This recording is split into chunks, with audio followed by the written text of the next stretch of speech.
30 రోజులు 40 రోజుల తర్వాత ఏ కాన్స్టిట్యున్సీకి వెళ్తే ఆ కాన్స్టిట్యున్సీలో మేము రానివ్వమన్నారు లోకేష్ గారిని, మాట్లాడకూడదన్నారు, మాట్లాడనివ్వమన్నారు, నడవలేడన్నారు, మేము నడవనివ్వమన్నారు, అన్ని నడవలేడన్నారు, నడిచి చూపించాడు.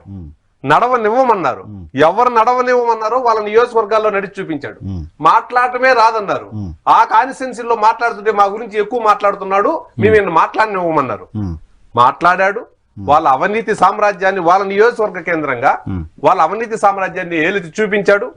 అంతకుముందు మీకు బాగా గుర్తు sir, YouTube star Dharmavaram MLA పెద్ద క్రేజ్ రాష్ట్రం అంతా. గుడ్ మార్నింగ్ ధర్మవరం అంటే బయట నుంచి చూసే వాళ్ళు నిజంగా ఇట్లాంటి ఎమ్మెల్యే ఉండాలని ఒక ఫీలింగ్ నాకు కూడా వ్యక్తిగతంగా, నిజంగా చాలా బాగా కష్టపడుతున్నాడు, ఇట్లాంటి ఎమ్మెల్యే ఉండాలి అపోజిషన్ లో కూడా అని నాకు కూడా ఒక ఆలోచన ఉండేది. ఆ యూట్యూబ్ చూస్తా, మిగతాది నాకు తెలియకపోవటం వల్ల. ధర్మవరంలోకి వెళ్ళిన తర్వాత కానీ తెలియదు ఆయన అరాచకాలు, ఆయన ఆక్రమాలు. లోకేష్ గారు డ్రోన్ పంపించి ఒక విజువల్ తీపిచ్చి ఒక సెల్ఫీ తీసుకుని, ఇదిగో గుడ్ మార్నింగ్ స్టార్, నీ అవినీతి సామ్రాజ్యం ఇది అని పబ్లిక్ గా నగ్నంగా ఆయన అవినీతిని ధర్మవరం నడి రోడ్డులో నిలబెట్టాడు. ఏం చేయాలో అర్థం కాని పరిస్థితి.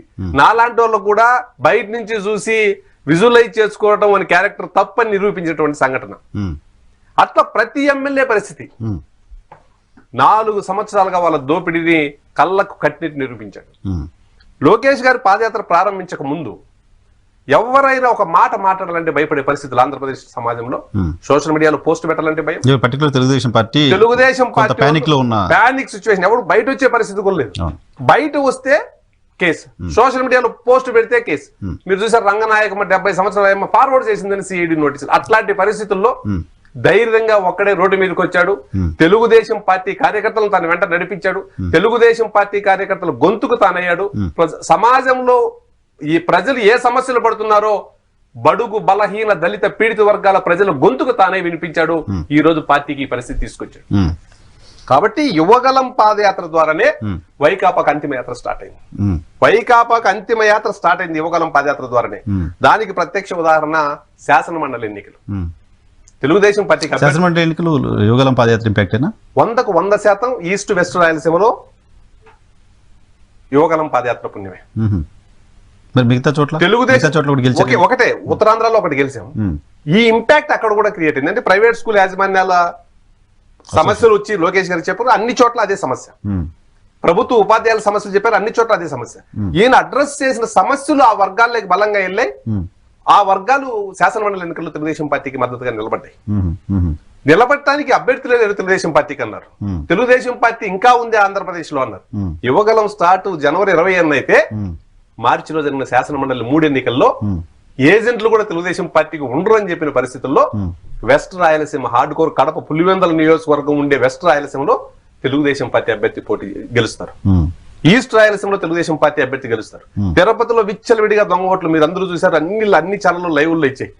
7వ తరగతి చదువుకున్న కూడా వచ్చి ఓట్లు వేశారు. 7వ తరగతి చదువుకున్నారు. ఇక్కడ 50 కోట్లు, అక్కడ 50 కోట్లు డబ్బులు ఖర్చు పెట్టింది అధికార పార్టీ. ఈస్ట్ లో 50 కోట్లు, వెస్ట్ లో 50 కోట్లు. ఒక్క రూపాయి కూడా ఒక ఓటర్కు తెలుగుదేశం పార్టీ డబ్బులు పంచకుండా తెలుగుదేశం పార్టీ శాసనమండలి అభ్యర్థులు గెలిచారు. దాని అర్థం కేవలం యువగలం యాత్రే తెలుగుదేశం పార్టీ దశ దిశను రెండింటిని మార్చేసి. ప్రత్యక్ష ఉదాహరణ శాసనమండలి. కాబట్టి ఎన్ని విధాలుగా లోకేష్ గారిని గతంలో ట్రోల్ చేసినా, లోకేష్ గారిని అసమర్థుడుగా చిత్రీకరించడంలో గతంలో వైఎస్ఆర్ కాంగ్రెస్ పార్టీ ఐపాక్ గతంలో సక్సెస్ అయ్యాయి. లోకేష్ గారికి ఏమీ చేత కాదు, లోకేష్ గారు ఎందుకు పనికిరారని ఒక అసమర్థుడుగా సమాజంలో చిత్రీకరించే వైఎస్ఆర్ కాంగ్రెస్ పార్టీ కానీ ఐపాక్ కానీ దాన్ని ఎదుర్కోవడంలో తెలుగుదేశం పార్టీ నాయకులుగా మేము విఫలమయ్యాం. అయితే ఆయన సత్తా ఏందని ఇట్లాంటి ఒక నియంత రాజ్యంలో, ఒక రాక్షసుడు రాజ్యమేలే రాజ్యంలో లోకేష్ గారి సత్తా, లోకేష్ గారి తెగువ, లోకేష్ గారి ధైర్యం, లోకేష్ గారి తెలివి అన్ని బయట వచ్చాయి. కానీ నారా లోకేష్ ఏదో అర్ధరాత్రి పాదయాత్ర చేస్తున్నాడు, అదే పాదయాత్రే కాదు, కాసేపు టెంట్ లో కూర్చుంటాడు, 4:30కు బయటకు వస్తాడు, 4:30కు బయటకు వచ్చి అర్ధరాత్రి అందరూ నిద్రపోయిన తర్వాత రోడ్డు మీద నడుచుకుంటూ వెళ్తారు. ఇదేం పాదయాత్ర? ఇటువంటి పాదయాత్రలు మేము ఎప్పుడు చూడలేదు అనేది వైసీపీ చెప్తున్నారు. జనవరి 20 పాదయాత్ర స్టార్ట్ అయింది సార్. జనవరి 20 స్టార్ట్ అయింది. మే 15వ తారీఖున, మే 15వ తారీఖు వరకు మార్నింగ్ ఈవినింగ్ పాదయాత్ర జరిగింది. 16 కిలోమీటర్లు 17 కిలోమీటర్లు జరిగింది. మే 15వ తారీఖున భువనేశ్వరమ్మ గారు వచ్చారు. ఎండలు మరీ ఎక్కువ ఉన్నాయి, లోకేష్ గారు ఒక్కరే కదా, టీం కూడా ఇబ్బంది పడుతున్నారు. కాబట్టి ఎండలు తగ్గే వరకు ఈవినింగ్స్ పాదయాత్ర కొనసాగించమని భువనేశ్వరమ్మ గారు పట్టడం వల్ల ఈవినింగ్ పాదయాత్ర చేశారు.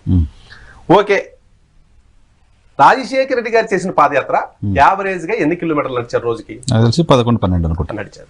జగన్మోహన్ రెడ్డి గారు 12 నడిచారు. చంద్రబాబు నాయుడు గారు 13.2 నడిచారు. లోకేష్ గారు నడిచింది 13.7 కిలోమీటర్లు యావరేజ్ గా నడిచారు. మార్నింగ్ చేస్తే ఈవినింగ్ చేస్తే ఎండ ఎక్కువగా ఉండటం వల్ల ఆ కొద్ది రోజులు మాత్రం ఈవినింగ్ వాక్ నడిచింది.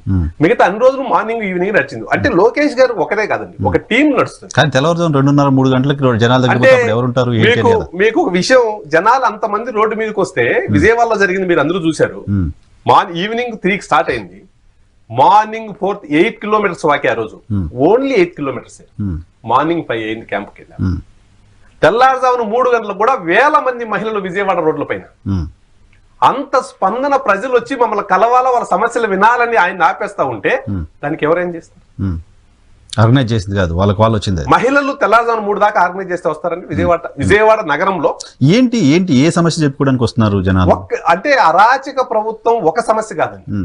మేము అన్ని వర్గాల సంక్షేమం 2,60,000 కోట్లు డైరెక్ట్ అకౌంట్లో వేసాం, ఇన్ని స్కీమ్స్ ఇచ్చాం, దేశంలో ఎక్కడ ఎవరు చేయని పథకాలు అమలు చేస్తున్నామని ప్రభుత్వం చెప్తుంటే, వాస్తవం ప్రభుత్వం చెప్తుంది అదే. చాలా మంది రాజకీయ విశ్లేషకులు నమ్ముతాండేది కూడా అదే. డబ్బులు అకౌంట్లు వేసేస్తున్నాడు, పేద ప్రజలు సంక్షేమం చూసుకుంటున్నాడు, సంక్షేమ పథకాలు బ్రహ్మాండంగా ఆంధ్రప్రదేశ్. ఇక్కడే పొరపాటు జరుగుతుంది. ఎవరైతే లబ్ధిదారులు లబ్ధిదారులు ఉన్నారని ప్రభుత్వం చెప్తాందో అదే లబ్ధిదారులే బాధితులు కూడా. ఎట్లా? ఇప్పుడు అమ్మఒడి ఇచ్చాడు, 7 సార్లు కరెంట్ బిల్లు ఇచ్చాడు. ముందు గ్రామాలలో ఒక లైటు ఒక ఫ్యాన్ ఉన్న ఇంట్లో మినిమం కరెంట్ ఛార్జ్ 70 రూపాయలు వచ్చేది. ఇప్పుడు ఏ గ్రామానికన్నా రండి 350 రూపాయలు మినిమం కరెంట్ ఛార్జ్ వస్తుంది. మినిమం 350 రూపాయలు. 2019లో తెలుగుదేశం ప్రభుత్వం అధికారంలో నుంచి దిగేటప్పటికి చీప్ లిక్కర్, నాణ్యమైన చీప్ లిక్కర్ 50 రూపాయలు కోట ఉండేది. ఈ రోజు 150 రూపాయలు దాని మీద పెడుతున్నారు. కర్ణాటకకు ఆంధ్రప్రదేశ్ కు తెలుగుదేశం ప్రభుత్వం దిగిపోయేటప్పటికి 2 రూపాయలు డీజిల్ పై తేడా ఉండేది. ఈ రోజు 12 రూపాయలు తేడాకపోయింది. 12 రూపాయలు తేడాకపోయింది. పని చేసుకోవాలనుకున్న ప్రతి కార్మికునికి పని దొరికేది, ఇసుక దొరకడం వల్ల పని దొరికేది భవన నిర్మాణ కార్మికులకు తెలుగుదేశం ప్రభుత్వం అధికారంలో. ఈ రోజు ఆ పనినే దూరం చేసేసాడు, ఇసుక లేకపోవడం. ఇట్లా సమాజంలో ఎవరైతే ఈయన పథకాలు ఇస్తున్నాడో బాధితులు కూడా వాళ్ళే. అన్ని రంగాల్లో అధోగతి పాలు చేసేసాడు వ్యవస్థని. 15,000 ఇస్తానన్నాడు. ఇప్పుడు తెలుగుదేశం పార్టీ ఏ రకంగా భరోసా ఇస్తుంది? మీరు వస్తే లిక్కర్ రేట్లు తగ్గిస్తారా? మేము కరెంట్ బిల్లు కూడా తగ్గిస్తారా? తప్పకుండా కరెంటు బిల్లు తగ్గిస్తామని చెప్పారు. లిక్కర్, నాణ్యమైన లిక్కర్ ముందు ఏదైతే విధానం ఉందో అదే విధానం తీసుకొని వస్తానని చెప్పి తెలుగుదేశం పార్టీ చెప్పింది. సంక్షేమం